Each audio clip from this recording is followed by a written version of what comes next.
말씀해 보면 이 기도자는 특별히 이제 다윗의 시편이죠. 다윗 이 기도자는 1절과 2절 두 구절에서 어느 때까지 하나님께서 나에게 이런 시련 가운데 있게 하는 것을 어느 때까지 합니까? 라고 4번씩이나 이제 하나님께 탄식하는 것을 우리가 1절과 2절에서 볼 수 있죠. 자, 1절의 말씀을 보게 되면 여호와여 어느 때까지이니까, 그리고 하반부에서도 주의 얼굴을 나에게서 어느 때까지 숨기시겠나이까, 또 2절 계속해서 어느 때까지 하오며, 또 마지막 하반부에서도 어느 때까지 하리까.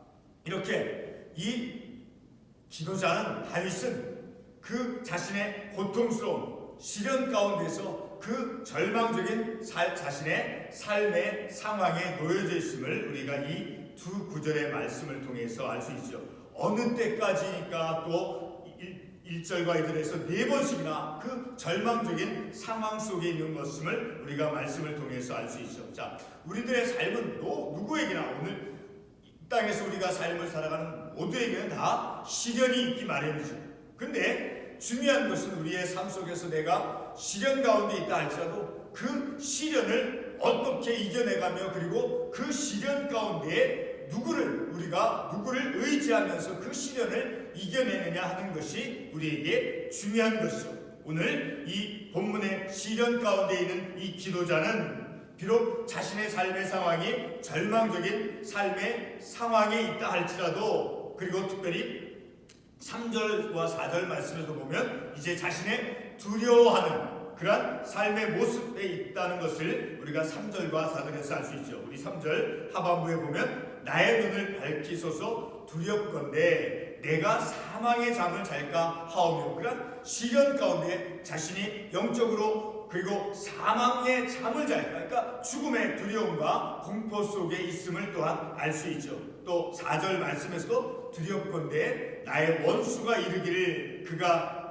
내가 그를 이겼다 할까 하며 내가 흔들릴 때 나의 대적들이 기뻐할까 하나이다. 자, 이렇게 이 기도자는 두려움과 이제 또 그 절망적인 삶의 상황 속에서 하나님께 탄식하고 있음을 우리가 이 말씀을 통해서 알 수 있죠. 자, 분명한 것은 이제 이 시련 가운데 있는 이 기도자는 그러한 자신의 시련, 절망적인 시련 가운데, 그리고 오랫동안 마치 마가복음 5장에 보면 12해 동안 12년 동안 혈루증으로 앓는, 그런 혈루증으로 고통당하는 그런 여인이 나오죠. 그 여인과 같이 12년간 오랜 기간 동안 이제 질병의 고통 가운데 있는 그 여인과 같이 이 기도자는 어느 때까지 내가 이 시련 가운데 있어야 됩니까? 그리고 13절 우리가 13편 1절에서 읽었듯이 주의 얼굴을 나에게서 어느 때까지 숨기시겠나이까. 자, 우리가 지지난주에도 말씀을 살펴보았지만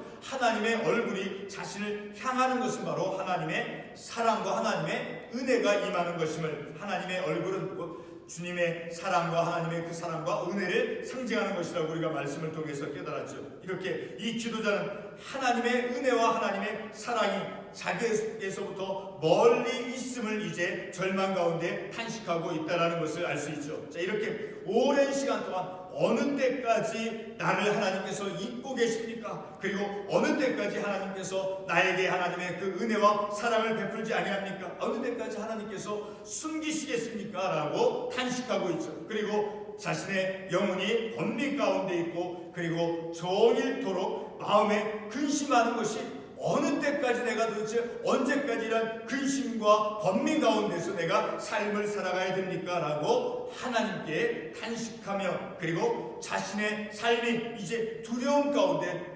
3절과 4절 두 번에 걸쳐서 두렵건대, 그리고 또 두렵건대라고 이렇게 두려움 속에서 삶을 살아가고 있는 이 기도자. 자, 그러나 절망적인 그의 삶의 상황 속에 있다 할지라도 그는 이 고통을 당하는 시련 가운데 있는 이 기도자는 5절과 6절의 말씀을 통해서 볼 때 그는 비록 절망적인 그러한 하나님께 내가 어느 때까지 이런 시련 가운데 있어야 됩니까? 라는 그러한 절망적인 질문을 하나님께 드리지만, 그러나 그의 마음속에는 이제 점점 하나님에 대한 의지, 하나님에 대한 그 신뢰로 나아가는 그런 믿음의 모습을 우리가 5절과 6절의 말씀을 통해서 알 수 있죠. 5절 말씀에서 이제 지도자는 어떻게 그의 태도가 하나님을 향해서 바뀌어가고 있습니까? 5절의 말씀을 보면 나는 오직 주의 사랑을 의지하여 싸우니 비록 그가 두려움 속에 그리고 절망 가운데 그 시련이 오랜 동안 그러한 삶에 지속되었다 할지라도 이제 이 기도자는 5절과 6절의 말씀을 통해서 하나님의 사랑을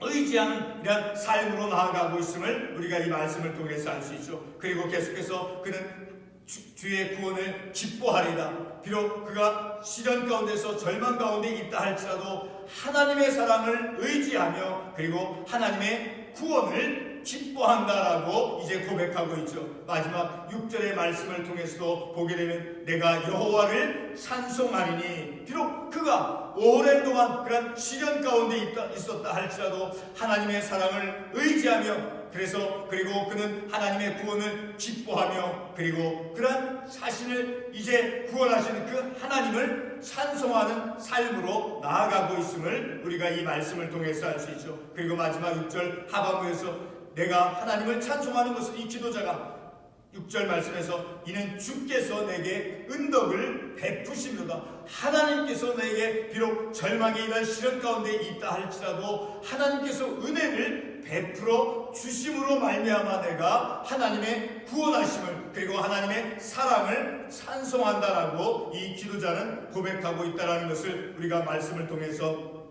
알 수 있다는 것은 오늘 우리가 이 시편의 말씀을 통해서 우리의 삶, 우리 모두도 다 여러 가지 많은 어떤 육신적인 질병의 어떤 사람과의 관계, 여러 가지 많은 그런 삶의 종류의 그런 어려움을 우리가 당하면서 삶을 산다 할지라도 그러한 시련 가운데 고통 가운데 있다 할지라도 우리가 하나님의 사랑을 기억하며 그리고 하나님께서 구원해 가심을 하나님께서 구원해 주심을 우리가 인식하고 그것을 깨닫고 기뻐하는 삶을 살아감을 통해서 그리고 하나님을 찬송하는 그런 삶을 살아감을 통해서 그리고 또 하나님께서 내게 은혜를 베풀어 주신 그 하나님의 은혜와 사랑을 깨닫고 그리고 무엇보다 하나님의 사랑을 의지하는 그런 삶을 살아감을 통해서 우리의 인생에 그런 여러 가지 모양의 삶의 시련과 어려움이 있다 할지라도 그런 삶이 오랜 동안 지속되는 그런 시련이 긴 장기간 이어진다 할지라도 그 가운데서 하나님의 그 사랑과 하나님의 은혜를 깨닫고 하나님의 사랑에 의지하며 그리고 하나님의 구원하심을 기뻐함으로 그리고 하나님을 찬송하는 그런 삶을 살아감을 통해서 그 어려운 삶의 시련을 우리가 이겨낼 수 있음을 우리가 이 말씀을 통해서 깨닫게 되어지는 것입니다. 기도하겠습니다.